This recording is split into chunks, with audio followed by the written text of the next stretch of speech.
Hey guys, welcome back to my YouTube channel Crazy Biology, and I am back with a new topic, Beard-Lambert law.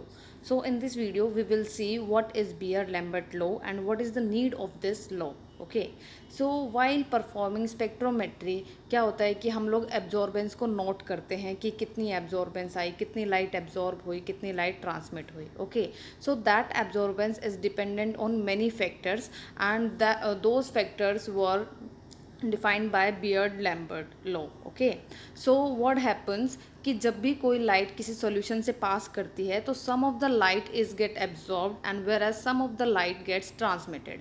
Okay, तो अब कोई भी light जिसकी intensity पहले 100 थी, अगर किसी सॉल्यूशन से हम लोग उसको पास कराएंगे तो मे बी 20% एब्जॉर्ब हो गई और 80 जो है ट्रांसमिट हो गई.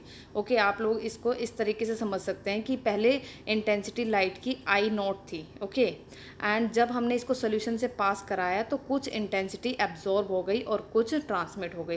तो जो ट्रांसमिट हुई उसे आई बोला है. ओके, सो द इंटेंसिटी मतलब कि कितनी ब्राइट है और कितनी डिम है light.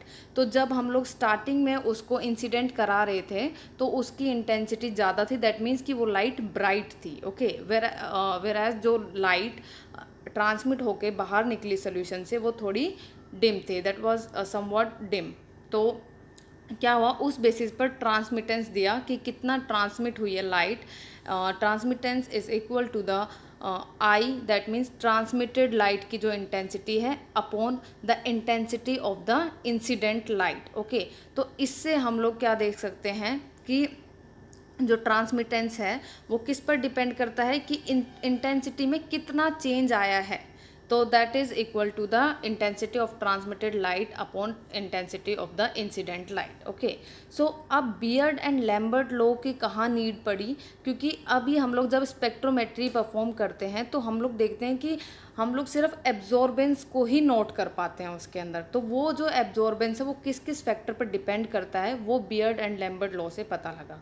Okay, so what Beer and Lambert law से ये क्या बोलता है कि absorbance of light is dependent on two main factors. So what are those factors, as you can see in this slide, concentration of solution and the path length. कि जिस भी solution से हम लोग लाइट को ट्रांसमिट करा रहे हैं और यू कैन से जिस लाइट जो है जिस सोल्यूशन के अंदर से पास कर रही है उसका कंसंट्रेशन क्या है, and the path length. Path length का मतलब कि कितनी लेंथ जो है वो लाइट की सोल्यूशन के अंदर से ट्रैवल कर रही है.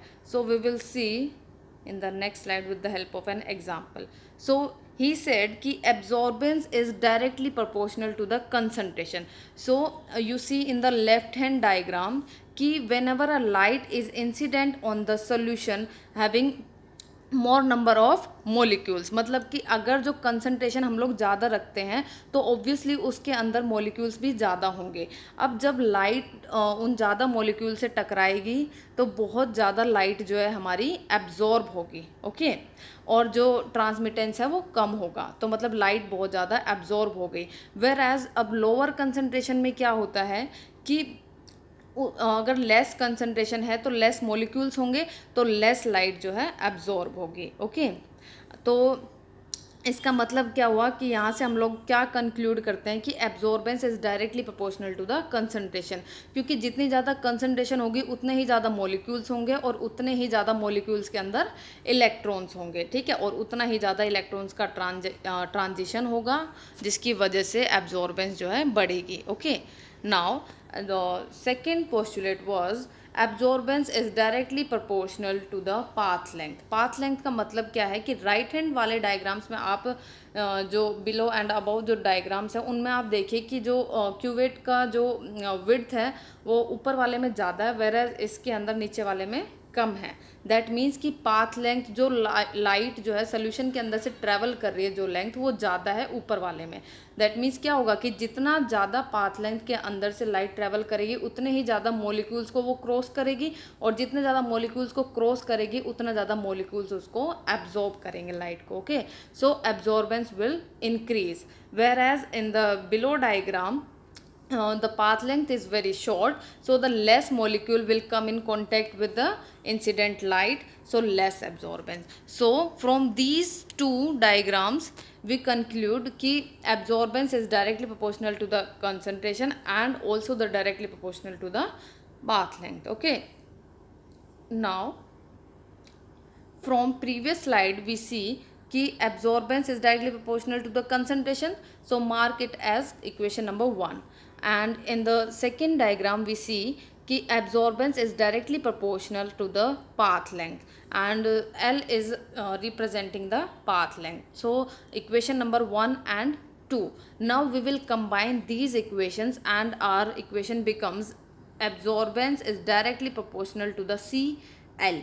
C क्या है, concentration of the solution, and L is the path length. Okay, now we need to remove this proportionality constant. Okay, मतलब ये जो डायरेक्टली प्रोपोर्शनल का सिंबल है इसको हटाकर हम लोगों ने प्रोपोर्शनलिटी कांस्टेंट लगाना है. Okay, so epsilon. Okay, epsilon we will put here in place of this directly proportional symbol. तो क्या होता है कि ये जो एप्सिलॉन है that is molar extinction coefficient, and C you know concentration that is mole per liter, and length is path length, that is represented in centimeters. Okay, so from here you can conclude कि अगर solution का concentration 1 mole per liter है and length is 1 centimeter, then absorbance will equal to the molar extinction coefficient. Okay, so whenever if anyone asks you कि what is the absorbance of 1 molar solution and keeping the length 1 centimeter, then what will be the absorbance? So